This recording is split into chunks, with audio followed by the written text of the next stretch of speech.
अब जरा बॉर्डर की बात हो रही तो यूक्रेन और रशिया की बात भी हो जाए फटाफट। तो यूक्रेन में क्या हुआ, हंगामा है जबरदस्त। Putin declares Ukraine regions of Luhansk and Donetsk independent entities in signed decree. तो साहब इंडिपेंडेंट देश मान लिया दो जगहों को, ठीक है। तो इंडिपेंडेंट मान लिया यानी अलग देश मान लिया, अलग देश मान लिया तो हंगामा हो गया। अब ये कौन सी जगह है, कहाँ पर है, जरा पहले इसको देख लीजिए मैप के ऊपर। ये रशिया है, ठीक है, ये मॉस्को है, और ये यूक्रेन है जो रशिया से अलग हुआ, यूएसएसआर से अलग हुआ।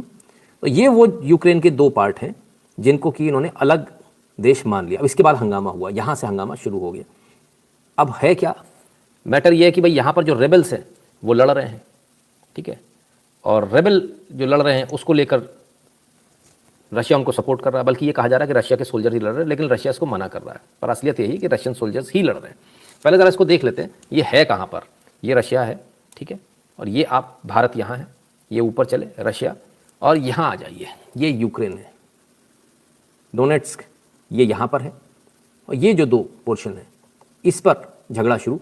और ये झगड़ा क्यों ज़्यादा बड़ा हो सकता है, क्योंकि Romania, Bulgaria, Greece, Poland, Belarus, Slovakia, ये सब कुछ यहाँ है, जर्मनी, बर्लिन, ये तमाम सारी चीज़ें यहाँ पर है, ठीक है ना। अब डर इस बात का ये एस्केलेट ना हो जाए। तो एस्केलेट क्यों ना हो जाए, क्योंकि भाई बहुत सारे लोग इसको लेकर अपने अपने उसमें दावे करेंगे, और इसको लेकर भारत बड़ा चिंतित है, क्योंकि भारत के रशिया और यूक्रेन दोनों से ही बड़े अच्छे संबंध है। At UN India says de-escalation of Russia Ukraine tensions should be immediate priority, calls for utmost restraint by all sides. तो इंडिया की स्थिति ये है कि भाई भारत को तो ये समझ में नहीं आ रहा है भाई, यूक्रेन में से भी भारत का अच्छा बिजनेस है, बट ऑब्वियसली पहले यूएसएसआर का पार्ट था, तो हमारे काफ़ी स्टेक्स हैं यूक्रेन में, यूक्रेन से काफ़ी बेनिफिट होना, और रशिया हमारा बहुत लॉन्ग टाइम पार्टनर रहा। तो दोनों में किसी से भी वो नहीं कर सकते, हमारे दो दोस्त आपस में लड़ गए वाली बात है। करें तो करें क्या। बहरहाल US imposes limited sanctions on Russia under pressure to do more after Moscow's Ukraine assault. तो अब क्या हुआ, यूएस ने साहब लिमिटेड सैंक्शन लगा दिए, फला फला फला फला सैंक्शन। यूएस ने लगाए तो और भी लगाएंगे भाई, इनके ऊपर प्रेशर है, और ज़्यादा वो जो है ये किया जाए, सैंक्शंस लगाए जाए। बहरहाल अब यूएस ने लगाए तो पीछे पीछे ब्रिटेन भी आ गया। रूस के खिलाफ ब्रिटेन की बड़ी कार्रवाई, पीएम बोरिस जॉनसन बोले 5 रूसी बैंकों पर लगाएंगे प्रतिबंध। तो भैया ये प्रतिबंध लगाने पर ये भी आ गए, बोले ये भी हम भी लगाएंगे प्रतिबंध। ठीक है, अभी लगाए नहीं, लगाएंगे। अमेरिका भी यही कह रहा है हम भी प्रतिबंध लगाएंगे, वो कह रहा है हम भी लगाएंगे, ठीक है। दो लोगों ने तो कह दिया, और कौन कौन प्रतिबंध लगा रहा है, यूरोपियन यूनियन भी लगा रहा है। EU ministers meet tonight to discuss sanctions against Russia 10 points. तो रशिया के खिलाफ यूरोपियन यूनियन के जो मिनिस्टर्स हैं वो मिलेंगे और ये डिसाइड करेंगे भाई रशिया के खिलाफ जो है बैन लगाया जाए रशिया पर, ठीक है ना। तो प्रॉब्लम कहाँ गई, जहाँ रशिया ने डिक्री दे दी कि हाँ भाई हम ये मानते हैं कि ये है ना। अब क्या है, आइए आगे देखें।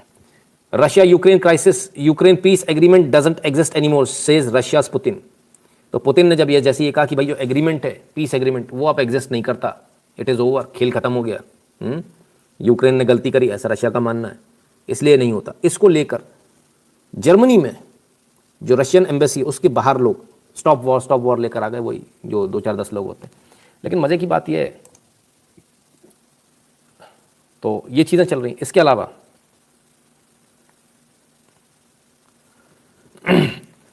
अब जब युद्ध का खतरा मंडरा रहा तो क्या हुआ, US air force spy plane takes spotlight in empty Ukraine air space.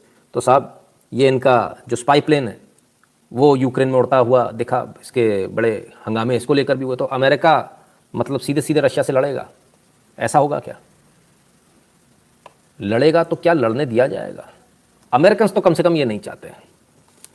Pole majority opposes US defending Ukraine but okay with Taiwan. Taiwan के साथ में यदि आप जा रहे हो और रशिया से चाइना से लड़ाई लड़ रहे हो तो ठीक है, लेकिन रशिया से लड़ाई के लिए जो मेजोरिटी है वो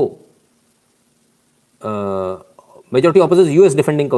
तो पोल जो है रशिया का पोल है, वहाँ जो मेजोरिटी है वो इसको मना, मतलब रशिया जो डिफेंड कर रहा है यूक्रेन को उसके खिलाफ है, लेकिन ताइवान के साथ में। तो ये ताइवान वाले मैटर पे they are okay with it, but Ukraine के साथ यदि जा रहे हैं तो मेजोरिटी जो है ये इनके खिलाफ में है। तो ये चीज़ है, सिर्फ इतना नहीं। अब इसके बाद में क्या होता है, इसके बाद रशिया थोड़ी रुकने वाला, उसको किसी के सैंक्शन से कोई फर्क नहीं पड़ने वाला है। रूस की संसद ने दी सेना को देश के बाहर कार्रवाई करने की इजाजत। पुतिन बोले हमारे पास सभी विकल्प खुले। तो अब जो है सिचुएशन बिल्कुल बदल गई है। थोड़ी देर पहले की न्यूज़ है ये, रात के लगभग 12 बजे की, है ना। तो कार्रवाई की जो है संसद ने, रूसी संसद ने, सेना देश के बाहर भी कार्रवाई कर सकती इसकी परमिशन दे दी, यानी सीधे सीधे संसद ने युद्ध करने की परमिशन दे दी है। क्लियर है। अब स्थिति जो है पहले से बहुत अलग हो गई है, और अलग इस कदर हो गई है कि अब तक तो दूसरे लोग ही वहाँ से निकल रहे थे, ठीक है ना। लेकिन अब Russia says it will evacuate it's diplomat from Ukraine, ठीक है, ये भी अभी कुछ देर पहले की न्यूज़ है। तो अब रशिया अपने डिप्लोमेट्स को वहाँ से निकाल रहा है, और धड़ाधड़ निकाल रहा है, और उम्मीद ये की जाती है कि रात में ही निकाल लेंगे वहाँ से। Sanction in summer and will be taken of in winter, यही होता है ज़्यादातर। मनीष मंजुल जी बहुत बहुत धन्यवाद भैया आपका। ठीक है, तो फिर ऐसी स्थिति में भारत क्या करेगा? रशिया तो पूरे युद्ध के मैदान में। भारत ने भी अपने लोगों को बुलाना शुरू कर दिया भैया वापस। रात 11:30 बजे ये प्लेन वापस आ गया, भारतीयों को लेकर आ गया। देखिए सबसे बड़ी बात यह है कि किसी भी देश की जो बड़ा देश होता है, वो बड़ा कैसे होता है? अपने नागरिकों को जो सुरक्षा प्रदान कर पाए। तो भारत ने धीरे धीरे करके लोगों को वहाँ से निकालना भी शुरू कर दिया है, और एयर इंडिया के प्लेन्स लोगों को लेकर आ रहे हैं। WW3 वर्ल्ड वॉर 3 होगा क्या? नहीं, ऐसा वर्ल्ड वॉर तो नहीं होगा, लेकिन हाँ टेंशन्स तो ज़रूर अच्छी खासी बढ़ गई।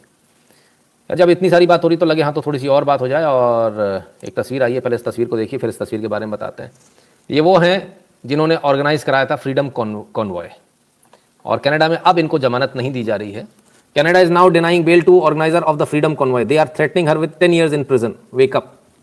तो वहाँ के जो तमाम सारे जो पत्रकार वगैरह हैं, बंधु है ना, वो तमाम सारे लोग अब इस बात को लेकर विरोध कर रहे हैं कि भाई जो अरेस्ट कर लिया उनको 10-10 साल के लिए जेल में सड़ाने का। देखिए ट्रूडो जो दिखता जितना सीधा है ना, उतना ही ज़्यादा घटिया आदमी है वो, उतना ही ज़्यादा कम्युनिस्ट है वो विचारधारा से। सबको मार दो बस मैं ही करूँगा, ठीक है ना। उधर से भी रेफ्यूजी इंडिया आएंगे, नहीं वो ऐसा पॉसिबल नहीं है, है ना। तो ये तमाम सारी बात, और भी बहुत सारे लोग आसपास अपनी सेनाएं पहुंचा रहे हैं सिर्फ इसलिए कि रेफ्यूजी हमारे यहाँ ना आ जाए। तो ये भी एक अपने आप में बड़ी मज़ेदार बात है।